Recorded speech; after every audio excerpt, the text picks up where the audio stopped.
simply can't afford to lose if they're to preserve First Division status.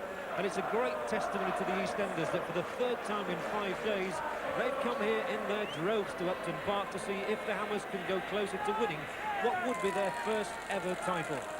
Alvin Martin was named in the England 22 for Mexico on Monday. He admits the team is tired after playing so many games recently, but believes the crowd can lift them to another victory tonight. Mark Ward passed the late test on a groin strain, so the side is unchanged from that which beat Manchester City on Monday. Terry Butcher is also in Bobby Robson's squad, shortly bound for sunnier climes, and the England centre-half will be hoping tonight to score for the third game in a row after his efforts for England and Ipswich last week. And this Ipswich side has scored only 31 league goals all season. That's the principal reason they still need 4 points to be sure of staying up. Referee Gerald Ashby from Worcester tells me something of a collector of Football League grounds. He's officiated on many of them in the league, but this is a debut for him at Upton Park tonight. And there's a really pulsating atmosphere here for West Ham's last home game of what has been a memorable season for them. They've never ever finished higher than 6th in the First Division, and they're still in with a chance of the title with just 3 games to go.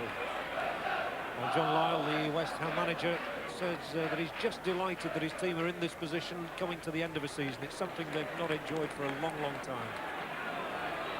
And now the forwards are supplemented by Martin and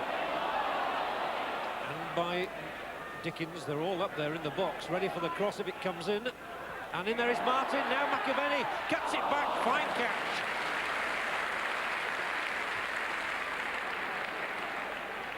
When Alvin Martin made that very clever little knock-on, Frank McAvenny put in the cross, and Cooper, what a good catch. Brennan. Well, Gale's not too sure where the ball is. Oh, and that was very good marking indeed by Dickens, because the ball could well have fallen handily for Jason Dezelle then.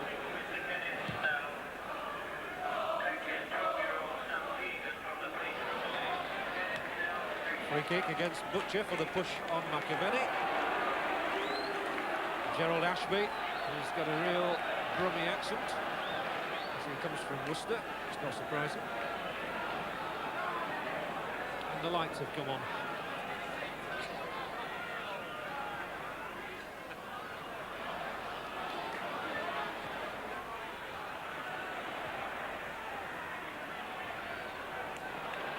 Ball nicely worked out to Dezelle, and Parkin had made a run ahead of Devonshire, but the ball came instead to Terry Butcher, who's got Cole moving down there.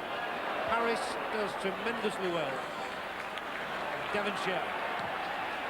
Oh, that's a lovely ball from Devonshire. Cotty, he's only got McAvenny in support. He's slipped his man, gets the cross in. Butcher. Calm and cool. That is why Terry Butcher is going to Mexico. The applause rings round Upton Park. It was good attacking play by West Ham and very solid defensive work by Terry Butcher.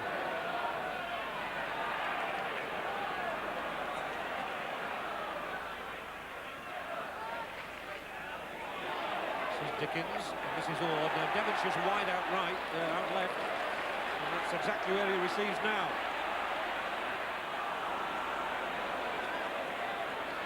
Spin on the ball, kept it in play.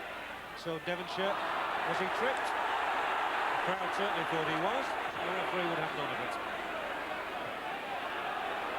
Cole and Paris set off in sprint together. And Paris wins. Once more he gets the ball back. Now see what he can do with it, says Phil Parks. Good ball down the line. Devonshire fights off Parkin. Ward is calling for it outright and gets it. Now, having called for it, Mark Ward has got to do something with it. Oh, brilliantly done.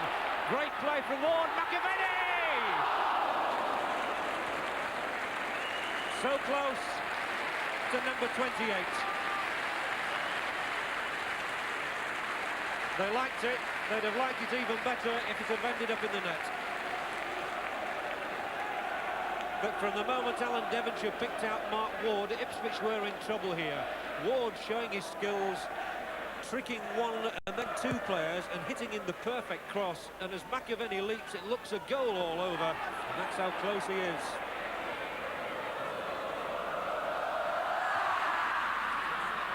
And that's it for the first half. So referee Ashby signals the teams to the dressing room. The best chance of the half fell to Frank McAvenny. He wasn't able to take it though, and that is why at the end of 45 minutes the scoreline remains West Ham United 0, Ipswich 0. We move into the last 45 minutes of First Division football at Upton Park for another season. And whatever happens, I think we're in for a rousing finale. Perhaps Alan Devonshire can get something going straight away. Loses out though, and Gleghorn down the middle for Wilson. And as ever, it's the dependable Tony Gale who's there. Now Ray Stewart. Oh, lovely ball to Dickens. McAvenny. Here's McAvenny. He's going to be offside though. He's offside.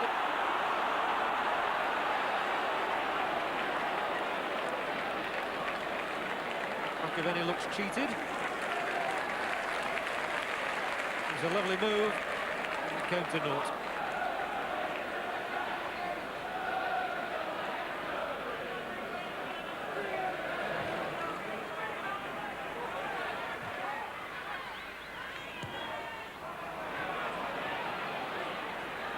Better moments these for Ipswich as Brennan tries to find Parkin. He might yet win the ball from Paris. All he did do in the end was give away a free kick. So Devonshire, hair flowing, sets off down that left-hand touchline again. Oh, lovely touch from McAvenny. Here's Dickens.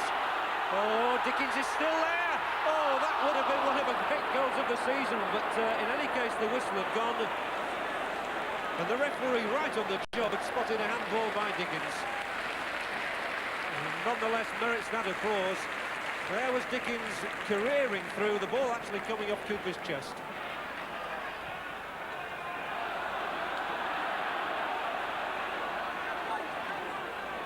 And the ball bobbled away then from Stewart. And Wilson has made a run down the middle. Oh, and Martin makes the mistake, and Wilson will surely score now. He has to score.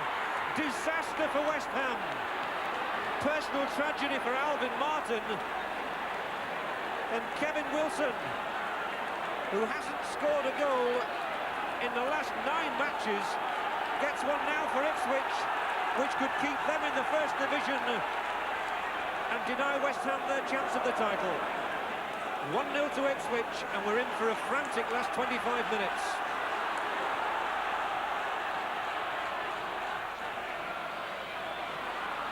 Ward. He'll have to try all his tricks now.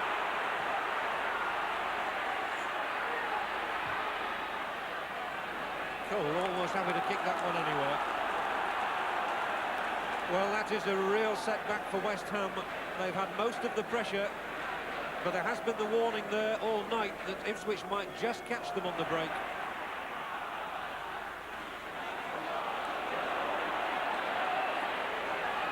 Gleghorn down the middle. Here's Wilson again. Could it be number 2? Parks had to go right outside his area, and West Ham are in a bit of a mess at the back at the moment. Because they're overcommitting themselves, West Ham are running a considerable risk of giving away another goal. They're looking for one now. McAvenny butchers the man in front of him. He comes inside, hits left-footed shot! Super save. McAvenny did everything right there, and the shot was a stinger, and Cooper's save was tremendous. Well, McAvenny took on Butcher to start with. He can cut back inside and right on the edge of the area, hitting a real pile driver, and Cooper just managed to flick it over. Dickens, good solid header, sets Goddard going. Devonshire almost trod on the ball, still kept control, finds McAvenny, trying to play the 1-2 with Dickens. What a beauty! They're back in it now. And Alan Dickens has not scored a goal since January. That's 20 matches ago. But what a crucial time for him to get this one. Devonshire first of all, then McAvenny, and isn't that a cracker? West Ham 1, Ipswich 1, and we've got a terrific last 15 minutes on hand.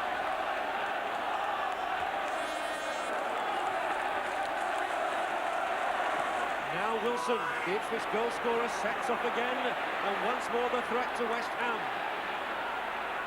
Far side is Cole, who'll receive it now, and in the middle, Giselle!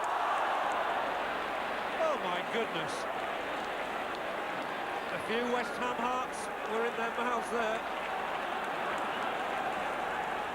What tense moments these are for the West Ham manager. And what a great job he's done here at West Ham. He certainly has repaid the club's loyalty to him.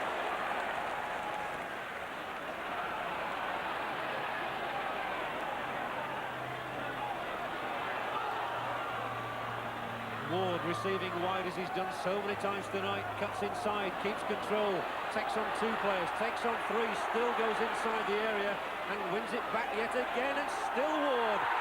Oh, it's a penalty! Ward is brought down and he really teased them into that one. Mark Ward showing great tenacity, and as Gleghorn and Brennan come across, he twists back inside, and there was always a danger of giving away the penalty, and it was given against Gleghorn. Ray Stewart, who scored his 50th goal in the league for West Ham with a penalty and won the points against Manchester City on Monday, can do it again here against Ipswich. The title is still alive. Stewart almost never fails from the spot, and he certainly picked his moment to crack in number 51 and his 9th of the season. He hits them so hard they go like bullets, and Cooper certainly couldn't stop that. I swear the crowd almost sucked it in.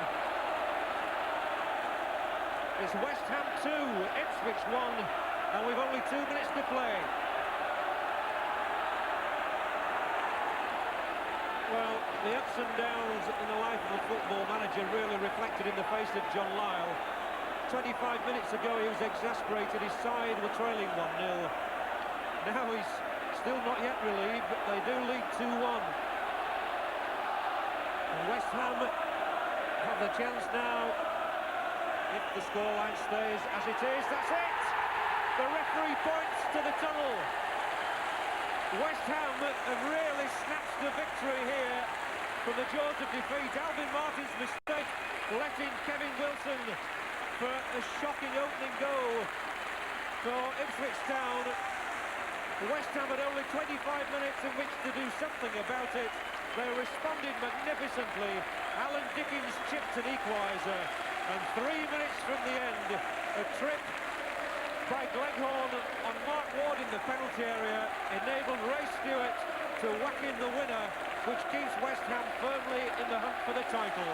Here at Upton Park, delirious scenes, because the final score is West Ham United 2, Ipswich Town 1.